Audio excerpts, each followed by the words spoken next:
Yeah, the idea of truth everywhere, actually, we ought to be thinking about that. Is truth everywhere? Just Yes. from a point of us talking about the project, getting the project out there, doing the show, right? Doing the show so people Mhm. can see the people. Because I think one of the things that's interesting to me about um, any kind of project, art project, any kind of project. I want to know who's behind it. What's the provenance? Like, who are the Mhm. people, Yeah, right? yeah, And of course. so we live in an age now where we can do this kind of thing, and people can look at the people, listen to the people. Gosh, I like what they're saying. I want to follow. I want to hear more, right? Mhm. I want to hear more. Sure, So sure. yeah. So I understand you got a model of the project returned. Yeah. Yes? Let's see it. Oh, come on. Don't look at that. Oh my God. Let me see that close. And if I put it up close, you can see through Look at that. it's very delicate. Oh, is it? Truth Yeah. is I've delicate. already had to super glue it a couple times. Now, how But was that made? With a 3D printer? yep. Yep. Wow. I Look at that. designed it on I think it was Blender. Uh-huh. And Um the top the solar and panels? yeah, the solar Oh, panels. look at that. Now the solar panels are what drive the internal lighting. Basically, yeah. Anything that's electric. So there's an artist who I would love to collaborate with on this, but I don't think we can afford that. His name Can I is see the pontoon? Show the pontoon. Jim Campbell. Okay. What's Campbell do? Oh, look at that. He makes these nets of lights, Oh. and they could somehow be hung on the inside. But more importantly, he then streams in an RGB signal. So he can Oh. basically have video across this light array. Oh, that's cool. It's more than cool. It's actually really beautiful. Oh, I wow. mean, I mean, Wow. because that to me is one of the things that I think is so important is how do we inject beauty into this? I think with the truth or with Truth Lost at Sea, that the beauty of it is in the whole picture of how do I Mm. describe the death of a word, which is conceptual, of course, but it's also um, deeply evocative and emotional. If you lose a family member, if you lose the Mm. truth, they're the same thing. We are wedded to those things. And You so, know, when yeah. you're saying that, I'm I almost see that as a cortege or cortege. What is the right word? Cortege Well, is so one you of the, isn't that the thing you put on your wrist when at prom? that's a corsage. No, a funeral cortege. Now I'm not going to be able Oh, to say the word, right? Because when oh. you said that, it's the death of the word. It made me Yeah. thinking, don't let truth die. I mean, one of the vibes Yeah. of it is don't let truth die, right? So Correct. yeah, it's interesting. You know what? One of the things I mean, that's our pitch. That's the whole thing. yeah, well, that's true. That's I true. mean, it's like You don't need we to want prop to. it up. It's okay. No, I It's know, I okay. know. I'm just saying it's. We Yeah. we one of the things that's been interesting to me through this past year of working with you on this is the all the manifestations that you've done over the last 5 years of using all the fuzzy truth, half truth, like Full all of truth. Yeah, those. yeah, yeah, yeah. All of those are really interesting. Maybe what you can do is you can show a quick montage of those on the screen, because I think that um, truth is so ingrained in our culture. The word, it has so much meaning, and yet it's got this dark cloud on it for the last 10 years, right? Through the administration. And, oh, well, there's your truth and my truth. No, there's the truth, right? It's like, that's the truth. Um, Well, I actually say it. I don't say the truth because that's what the evangelicals say.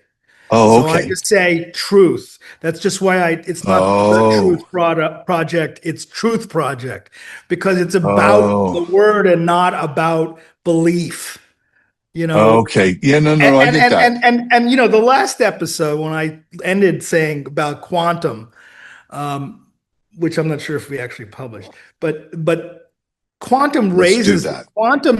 mechanics raises all these questions about multiple realities.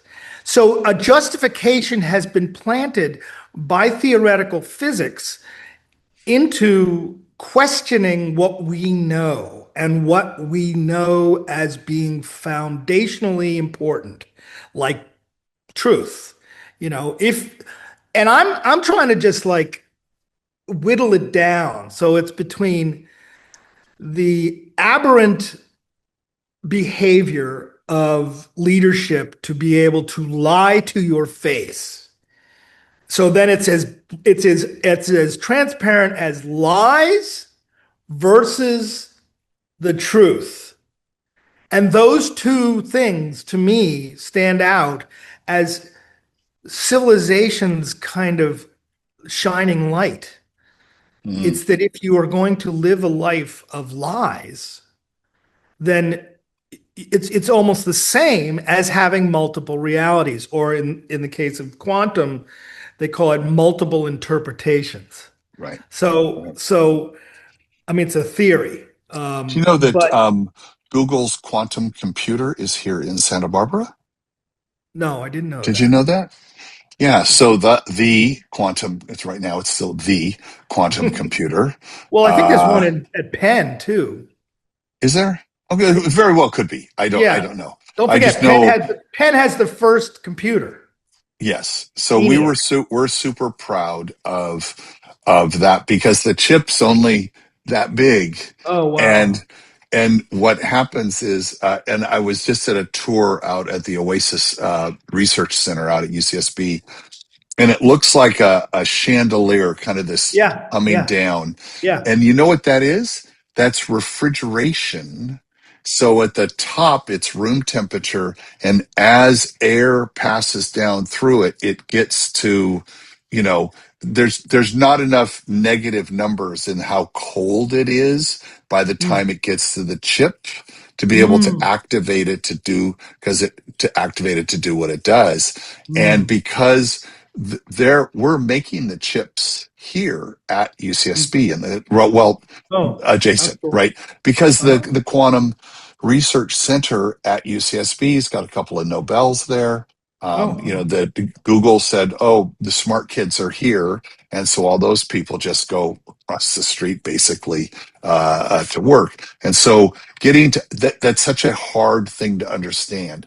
Whereas the truth is very easy to understand, and you see the truth, it's objective, I'm looking at it. But it's something I learned years ago: the person who is most certain in any conversation will prevail. Why my you mean test you of that, mean I you go mean outside, gosh, it's gonna rain. No, there's blue skies everywhere. No, no, no, it's gonna rain. Now if I'm convinced it's gonna rain, I will convince you because I am more certain than you.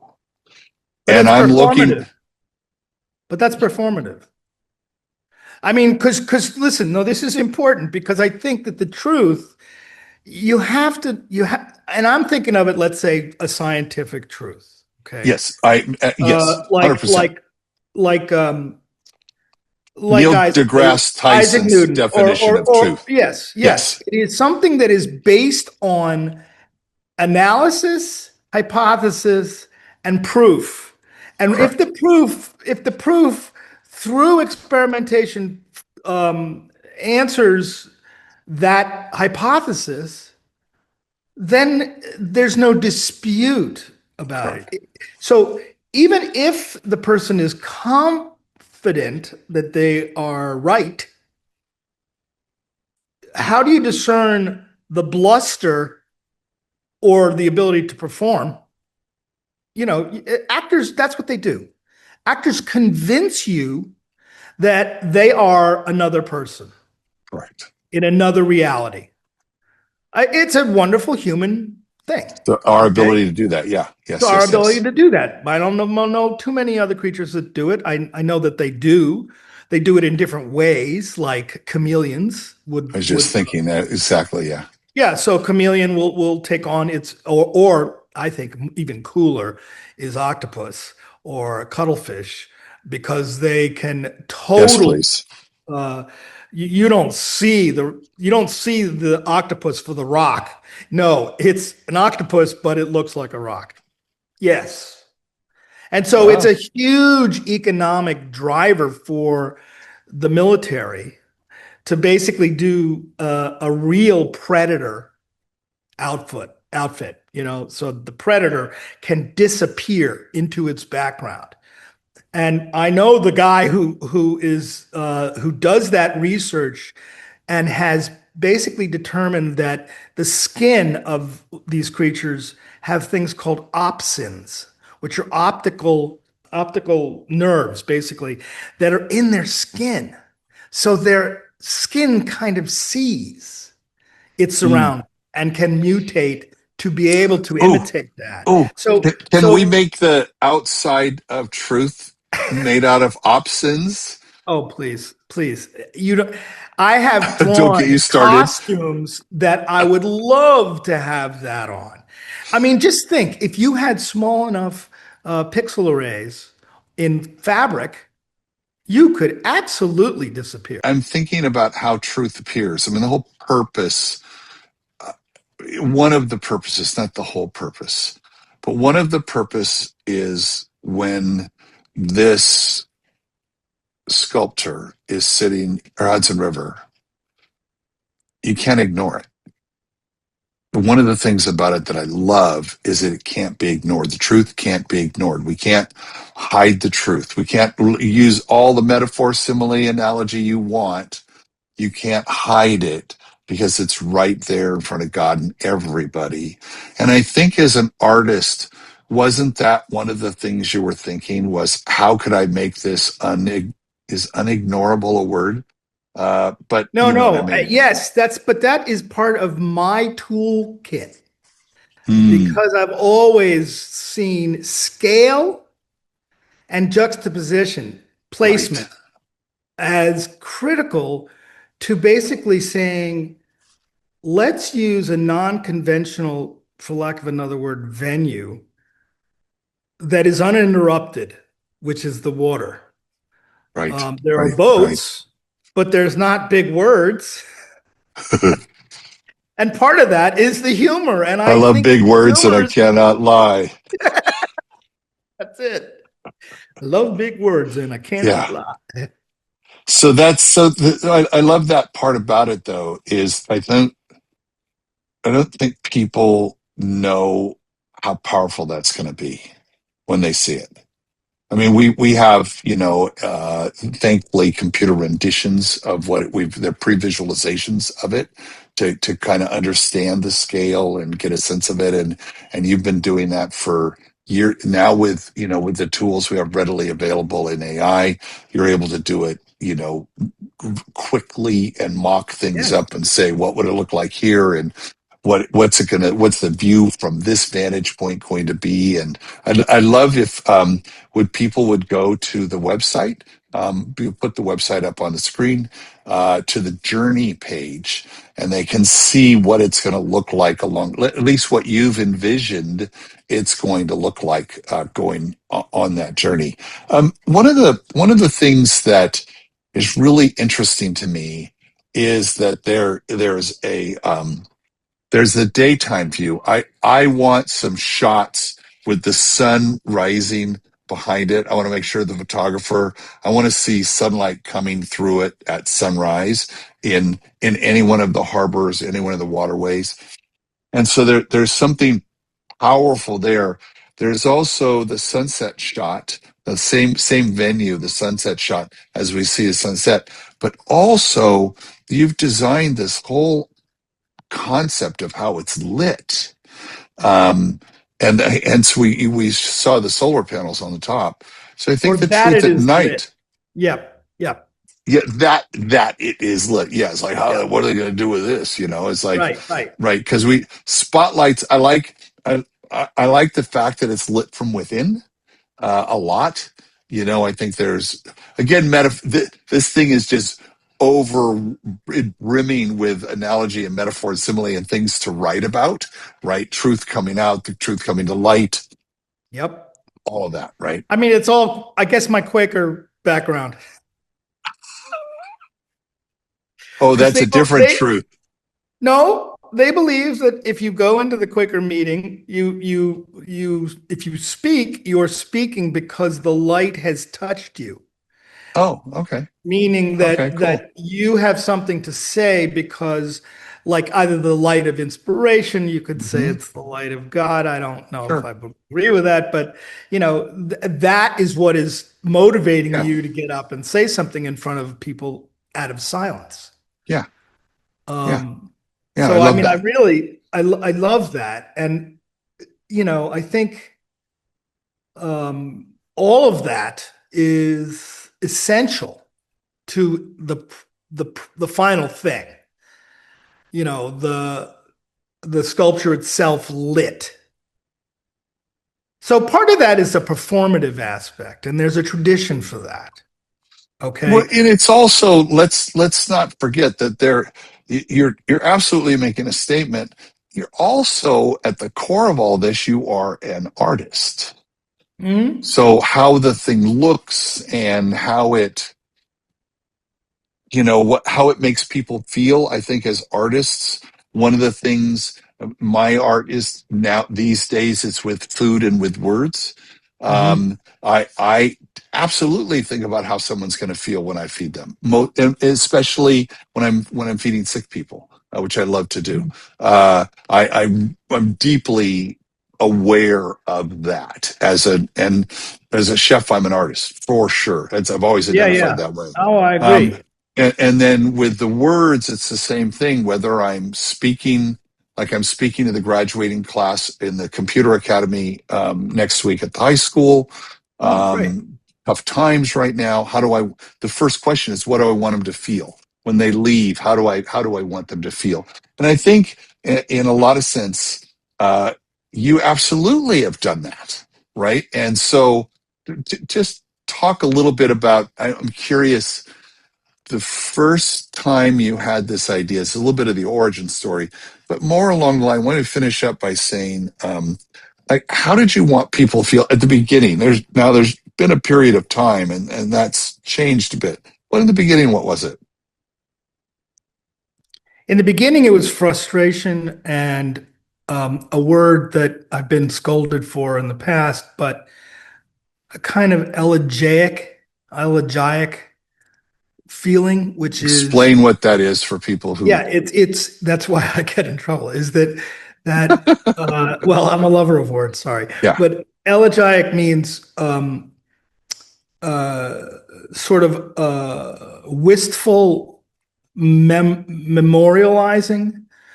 So I'm thinking Oh, about this okay. thing as lost, and You it's like mourning when it. your grandparent Yeah. dies, Yeah. you've Yeah. had a very special Yeah. relationship with them, Totally. and your memories of them are elegiac. There you You go. have this sense that, I mean, it goes back to the Greek with the elegy, which is a Oh. formal Oh, way of sure. being able to Yeah. Yeah. Yeah. remember somebody. It's not Okay. a Okay. eulogy, or as that great character Zoolander said, you googly. It's not a you googly. It's somebody who it's a statement that really is a fondness, and wistful. So when it comes to the truth being lost at sea, I am wistful about that. That's where it started, to answer your question. Now I think it's evolved to a kind of, I don't want to say desperation, but the compounding of this news cycle driven Mm, maniacs ideas that are so obviously detrimental to everybody but him, Mm-hmm. I'm angry. So, when I stand up for the truth now, it's kind of as an act of defiance. It's gone from elegy Mm-hmm. to defiant. Mm-hmm. And the defiance is partly who I am,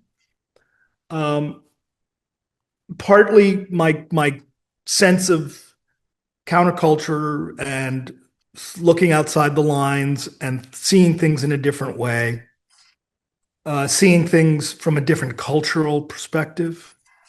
I think growing up in the house that I grew up in West Philadelphia, which previously, before my mother and father bought it, was owned by Margaret Mead's parents. And for I think those who don't know Margaret Mead, Margaret Mead was sort of the mother of anthropology.